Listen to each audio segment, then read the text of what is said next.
साथियों नमस्कार। आप देख रहे हैं गढ़वाल किसान न्यूज और आज मेरी मुलाकात हो रही है बहुत ही वरिष्ठ समाज सेविका श्रीमती सुषमा स्वराज चौधरी जी से। सबसे पहले मैडम नमस्कार। नमस्कार भैया, आपका चैनल में स्वागत है। धन्यवाद।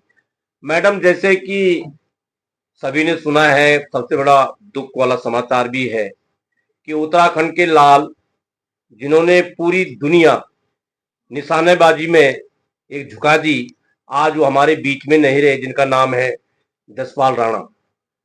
क्या कहेंगे अपनी ओर से आज आप? देखो, सबसे पहले तो बड़े दुख की बात है कि इतनी छोटी उम्र में जसपाल राणा जी हमारे बीच में नहीं है। और सबसे पहले तो मैं उनके परिवार को के लिए प्रार्थना करूंगी भगवान से कि जो है उन्हें दुख सहने की शक्ति दे, क्योंकि देखो बीच से परिवार से एक सदस्य है जिसकी उम्र भी ज्यादा नहीं थी और इतना प्रसिद्धि उसने छोटी उम्र में पा ली और वो बीच में नहीं है।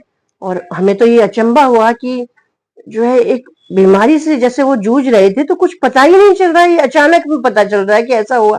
जबकि हमारा विज्ञान आज कहाँ तक पहुंच चुका है, देश विदेश में ऐसे डॉक्टर हैं जो हर तरह का इलाज करते हैं, चाहे कैसा इन्फेक्शन हो, चाहे जो है हार्ट प्रॉब्लम हो, चाहे जो है किडनी की प्रॉब्लम हो, चाहे पथरी की प्रॉब्लम हो, चाहे कोई और बीमारी हो, कैंसर हो, तो कोई भी बीमारी जो है लाइलाज नहीं है।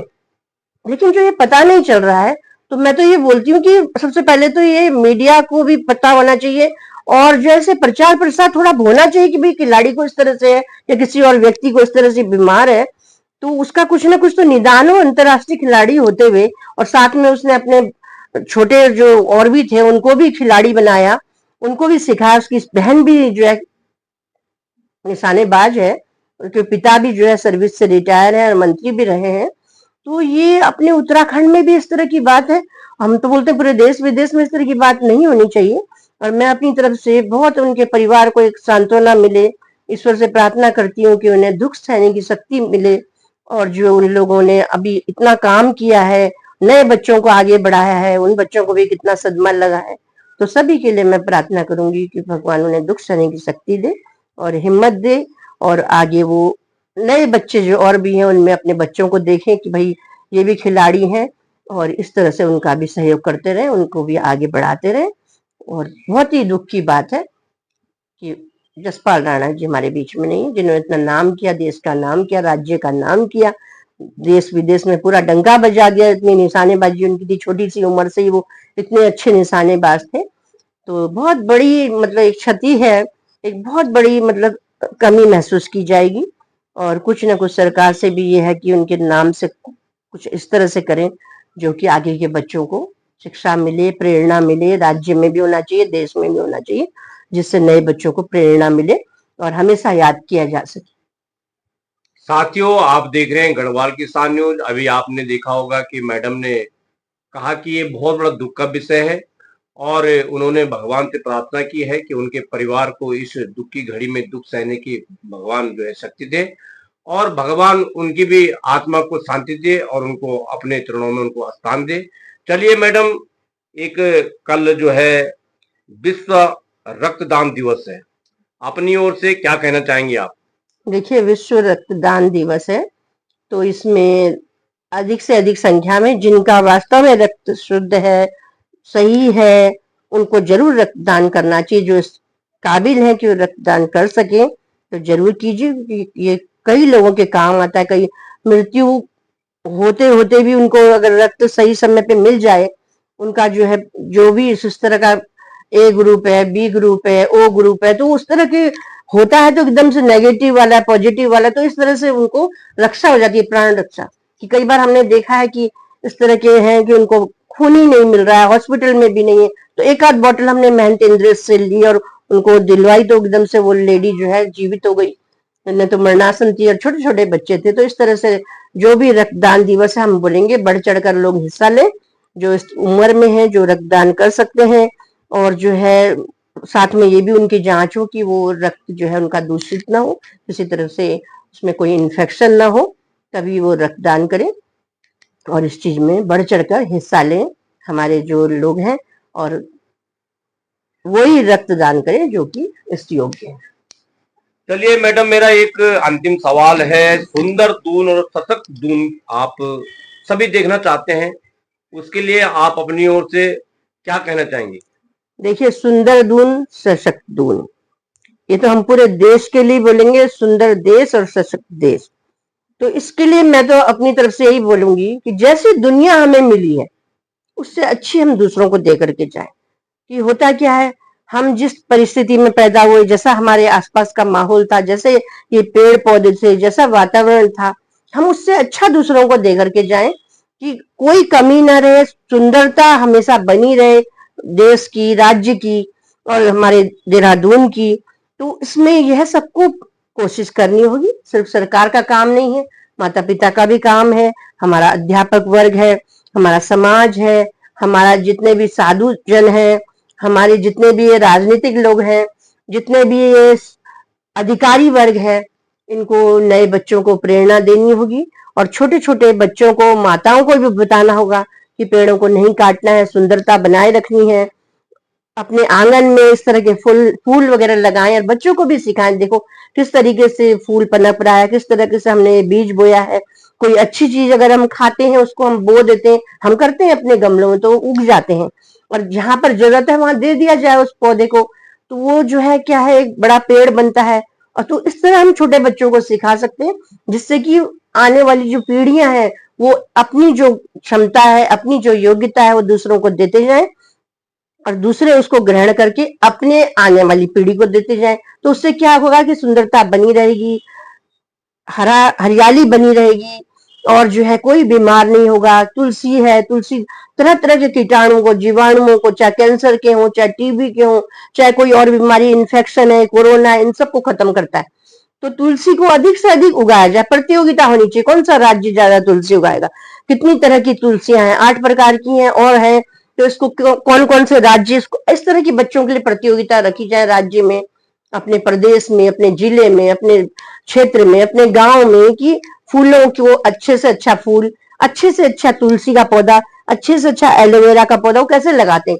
इसी तरह हमारा ये जामुन है, जड़ी बूटियां हैं सारी, क्योंकि जो ऋषियों ने जंगलों से ला करके, ऋषि मुनियों ने, देवों ने जंगलों से लाके ये आंगन में जिस तरह से आए हैं पौधे, तो ये पूरा हमारा जंगल इनसे भरा रहता था। जिस समय राम सीता लक्ष्मण ये सब वनवास में गए, इन्होंने ऐसे ही कंदमूल फल खाए, न जाने कितनी जड़ी बूटियां, तरुड़ है, इन चीजों को हम प्राथमिकता दें और नए बच्चों को भी बताएं, देखो इस जड़ी बूटी से ये होता है, ये फायदा होता है। तो हम देखते हैं, हम कोई भी बीमारी, हमारा आयुर्वेद इतना सशक्त है, कोई भी बीमारी नहीं पकड़ सकती। दुनिया यहाँ से सीख रही है, हम दुनिया की तरफ भाग रहे थे, दुनिया यहाँ आ रही है और यहाँ से न जाने कितनी जड़ी बूटियों को सीख करके जा रही है, ले जा रही है। यहाँ के लोग वहां बता रहे हैं, हमारे रामदेव बाबा जी न जाने कितनी जड़ी बूटियों को फैला रहे हैं, कितनी जड़ी बूटियों के बारे में रामदेव बाबा जी, उनके शिष्य और उनकी टीम पूरी इतना आगे बढ़ा रही है कि सुंदर दून क्या सारा देश विदेश सुंदर हो रखा है।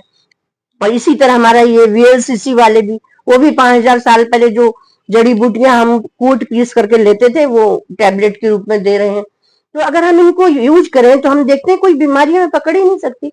आप देखें तो अगर हम ऑपरेशन करा रहे हैं घुटने का और वो 2.5-3 लाख में हो रहा है और उसके बाद भी घुटना सही नहीं हो रहा है, इसी तरह हम पथरी का ऑपरेशन करा रहे हैं और वो 2.5-3 लाख में और उसके बाद पथरी सही नहीं हो रही है, हम किडनी ट्रांसफर करवा रहे हैं वो भी सही नहीं रह रहा है। तो हम इन जड़ी बूटियों को ले लें, ये उसकी वीएलसीसी का ले लें, वेल साइंस का, और हम देखते हैं कि उनसे वो सारी निकल रही है पथरी 20 mm की। जो लोग अपने पे इसको प्रयोग कर चुके वही इसमें जुड़े हुए हैं।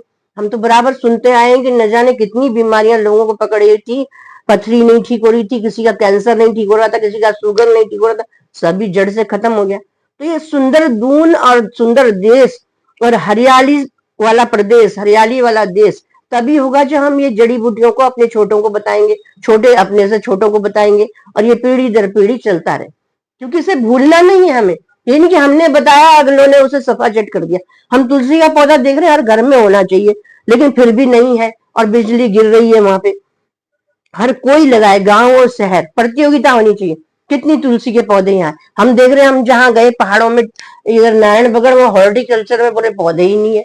मुझे तो हंसी आई, मैंने कहा जो विभाग इन्हीं चीजों को लगाता है वहां तो सब तरह के पौधे होने चाहिए, तो बोले वहां कुछ है ही नहीं, कुछ है ही नहीं। तो क्या मतलब है, ऐसा कौन सा विभाग कर रखा है तो सरकार को इस चीज पे ध्यान देना होगा। ये जड़ी बूटियां विलुप्त हो रही हैं, ये जड़ी बूटियों को जगह जगह प्रतियोगिता के रूप में लगाया जाए। अभी ये बात आई कि दिल्ली में इस तरह का लगाया जाएगा, तो हमें बड़ा अच्छा लगा, क्योंकि दिल्ली जो है मेन जो गवर्न कर रहा है पूरे देश को। तो इसी तरह उत्तर प्रदेश में, इसी तरह और जिलों में, प्रदेशों में, गांव में प्रतियोगिता रखी जानी चाहिए, स्कूलों में रखी जानी चाहिए कि भाई कौन बढ़िया पौधा लगाएगा। तुलसी की वाटिका हर स्कूल में होनी चाहिए, जिसके घर में कमी है थोड़ा वहां से उसका बीज ले जाके अपने घरों में भी डालो। इस तरह जब तक नहीं होगा तो हम स्वस्थ कैसे रहेंगे, हरित क्रांति कैसे आएगी, हरियाली कैसे रहेगी, सुंदरता कैसी रहेगी। तो सब तरह के पौधे हमें लगाने होंगे, जड़ी बूटियों से लेकर के सुंदरता वाले, जो ये सांप वगैरह घर में ना आए ऐसे पौधे, सर्पगंधा है, गेंदा है, पुदीना है, लहसुन है, ये जो है लेमन ग्रास है, ये सब जड़ी बूटियां, कोई बीमारी नहीं पकड़ सकती। हार्ट पेशेंट, आंवला है, आंवले का मुरब्बा है। तो ये सब चीजें हमारी होते हुए अगर हम बीमार हैं तो बहुत दुख की बात है। इसका मतलब हम इन चीजों का प्रयोग नहीं कर रहे, हम फालतू की चीजें खा पी रहे हैं, हम जो है अपने आप का ध्यान नहीं रख रहे हैं, या दूसरे हमारा भी ध्यान नहीं रख पा रहे हैं, जिनको रखना चाहिए, अपने बुजुर्गों का ध्यान, अपने बड़े का ध्यान, अपने जो है सदस्य का, घर के सदस्य का ध्यान। तो ये जब तक नहीं होगा, हम एक दूसरे का ध्यान नहीं रखेंगे, तो ये काम नहीं हो पाएगा कि हम जो है किसी चीज को यूं बोले हमारा सुंदर दून। सुंदर दून तभी है जब दूनवासी एक दूसरे को ध्यान रखें, बात बात पे लड़े ना, सहनशीलता रखें, और अपने जो है आसपास प्रतियोगिताएं रखें, बच्चों को सिखाएं, और ये जो है पौधे लगवाएं, हरियाली बनाए रखें। पार्कों में भी होना चाहिए ये, यानी कि पार्क में गए और वहां कोई पौधे नहीं, वहां ऐसे फालतू के पौधे लगाए हुए जिनसे और नुकसान हो रहा है। जगह जगह गाजर घास दिख रही है, तो गाजर घास समय से खत्म होनी चाहिए, नालियां साफ होनी चाहिए। गाजर घास तो इतना इन्फेक्शन कर रही है कि वो जो है उसके बराबर इन्फेक्शन नहीं है। वो जब समय आंखों का, गले का, इस तरह का इन्फेक्शन लाती है कि और दुगने हालत में वो दिखाई दे रही है अगले साल। जड़ से खत्म होनी चाहिए, जला देना चाहिए उसको। तो ये ध्यान देना पड़ेगा, ये जो है सारी सोसाइटियों को भी ध्यान देना पड़ेगा, और हमारे राजनीतिक लोगों को भी ध्यान देना पड़ेगा, और हमारे जो है क्षेत्र के गांव के लोगों को ध्यान देना पड़ेगा। गाजर घास क्यों पनप रहा है, पहले एक पौधा उससे हजारों पौधे, तो वो जो है जब एक पौधा है तभी जड़ से उखाड़ के उसे जला दिया जाए, तब ये नहीं पनपेगी। न तो मैं देख रही हूँ सब जगह ढेर लगे, और कई लोग बड़े जागरूक है, ऐसे फटाफट जैसी होता है उसी उखाड़ के जला देते। तो हमें नई पीढ़ी को सिखाना है। नई पीढ़ी को अगर हम नहीं सिखा रहे तो आगे की पीढ़ी और ज्यादा गाजर घास उगा के सोच रही है बहुत बढ़िया काम हो रहा है। हम इसके बदले आंवले उगाएं, हम इसके बदले तुलसी उगाएं, एलोवेरा हो, कोई कमी न रहे। हम इन चीजों की हमें कमी दिखती है। जिस समय कोरोना के समय तुलसी नहीं मिल रही, तुलसी वटी हमने ला ला के खाई है, तो हम सब बचे। इसी तरह वो गवर्नमेंट ने जो इंजेक्शन लगवाए जड़ी बूटियों के, उनसे बचे। नीम खाया, उससे बचे हैं। तो ये चीजों को हम समझे, ये देवताओं का दिया हुआ वरदान है। नीम है, तुलसी है, एलोवेरा है, पुदीना है, जितनी भी जड़ी बूटियां, आंवला है, ये देवों का हमारे लिए उपहार है, ऋषियों का हमारे लिए उपहार है, जिससे हम कभी ऊर्ण नहीं हो सकते। लेकिन हमको इन्हें बचा के रखना है। इतने बड़े बड़े आंवले, छोटे छोटे आंवले, सब तरह का, यानी कि हमने ध्यान ही नहीं दे रहे भाई। हम खाएं और गमले में लगा के देखें एक पौधा, उसका बीज पनपता है। तो कोई भी फल हम खाते हैं उसका बीज लगाएं, नींबू है, उसको पहाड़ों में भी भेज दें। जिस जगह पे जमीन ज्यादा वहां है, जंगली किनारे जमीन है, उसमें बोआ दें। तो संस्थाओं के लिए भी है कि वो इस तरह के पेड़ पौधों का रक्षा करें। ये तीमल है, बेडू है, न जाने कितनी जड़ी बूटियां ऐसी हैं जो शरीर के जहर को खत्म करती हैं, शरीर में कितनी तरह की गैसें हैं उनको खत्म कर रही हैं। तो इस तरह से तभी हमारा दून सुंदर भी होगा और हमारा दून साफ भी होगा, क्योंकि हम ध्यान देंगे जब इन जड़ी बूटियों पे, तो हम कूड़ा करकट भी नहीं करेंगे। कूड़ा करकट करते हम दोने हैं, ये पत्तल है, इनका उपयोग करें। हम जो है इनका, जैसे सकोरे हैं, हम जो दिल्ली तक लिख के भेजा हुआ है, और सकोरे फिर से बन रहे हैं, फिर से दोने पत्तलों के दिन आ रहे हैं, तो उनसे क्या इन्फेक्शन नहीं होता है। हम ऐसी चीजों में लगे जो इन्फेक्शन करे, तो वो जो है हमारे लिए फिर सुंदर दून और साफ दून नहीं हो सकता, कि हम खा पी के फिर गंदगी फैलाते हैं, और वो गंदगी से न जाने कितनी मक्खियां फिर वो हमारे खाने में बैठती हैं, और फिर से हम दूसरी चीजें यूज कर रहे हैं, पानी में बैठ रहे हैं, मच्छर हो रहे हैं, लार्वा डाल रहे हैं उसमें। और नीम के पेड़ लगाएं, पीपल के पेड़ लगाएं अपने आसपास जहाँ खाली जगह है। तो नीम के पेड़ की पत्तियां जब पानी में जाती हैं तो पशु पक्षियों के लिए भी सुंदर साफ पानी होता है, और इंसानों के लिए तो होता ही है। पुराने जमाने में पानी में भी नीम डाला करते थे, पुराने जमाने में अनाजों में भी नीम रखते थे, और नीम से जो है कोई इन्फेक्शन नहीं, नीम के सामने कोई बीमारी है ही नहीं जो टिक सके। ऐसे तुलसी के सामने कोई बीमारी नहीं है जो टिक सके, लेकिन आप उसका उपयोग करेंगे, उसको दूध का परहेज होता है, तुलसी का भी काढ़ा बना के पी लीजिए, चाय में डाल के काढ़ा पी लीजिए, वैसे चबा लीजिए पत्तों को। तो बड़े ऋषि मुनि भी कह के गए भाई, दयानंद जी भी कहते थे 4-5 पत्ते तुलसी के जरूर चबाएं। तो हम इन चीजों पे ध्यान नहीं दे रहे, हम यहाँ से सुनते ही हिंसा निकाल देते। हमें ऐसा नहीं करना है। बराबर स्वास्थ्य चर्चाएं टीवी में भी होनी चाहिए, फालतू दिखाने से अच्छा स्वास्थ्य चर्चाएं भी दिखाएं। और स्वास्थ्य चर्चाएं स्कूल में भी होनी चाहिए प्रार्थना के बाद। भाई आज का विचार किया, आज कौन सी बीमारी के बारे में बच्चे अपने आप खोज के लाएंगे। गांव में एक से एक कला है, एक से एक ज्ञान है, और पुराने जमाने का ज्ञान है कि वो ऋषि मुनियों की जगह रही। सब ऐसी ऐसी बातें लाएंगे, सरकार को भी इसको लेना पड़ेगा इस ज्ञान को। हमारे पतंजलि, हमारा वीएलसीसी, हमारी दिव्य फार्मेसियां, हमारी जड़ी बूटियां, डाबर च्यवनप्राश, न जाने कितनी जड़ी बूटियों के सबके विचार लेकर के, और प्रतिदिन जो है इस तरह की बातें होनी चाहिए जो बीमारियां साफ हो, हमारी नई पीढ़ी को सीखे। स्वास्थ्य चर्चा होते रहनी चाहिए समाज में, हमारी संस्थाओं में, हमारे स्कूलों में, हमारे पड़ोस में। स्वास्थ्य चर्चाएं जब तक नहीं करेंगे तो कोई भी नहीं पता लगा पा रहा है कि हमारा जैसे ये है पीलिया कैसे दूर हुआ। हमारा जो है अब मूली है, कई बार मूली को कद्दूकस करके उसमें थोड़ा मीठा मिला करके खाने के बाद खा लें 2 चम्मच, पीलिया खत्म होता रहता है। हमारा लीवर खराब है, पपीता पका हुआ, उसको हम काली मिर्च का नमक डाल के, सेंधा काला नमक डाल के मिक्स करके इस तरह से खाएं, 15-20 दिन खाएं, 1 महीना खाएं, हमारा सारा लीवर सही। तो हम क्यों नहीं इन तरह की जड़ी बूटियों के बारे में बात करते हैं, क्यों नहीं एक दूसरे को बताते हैं, क्यों नहीं हम बीमारियों को जड़ से खत्म कर रहे हैं, क्यों नहीं हम स्वास्थ्य चर्चाएं कर रहे हैं।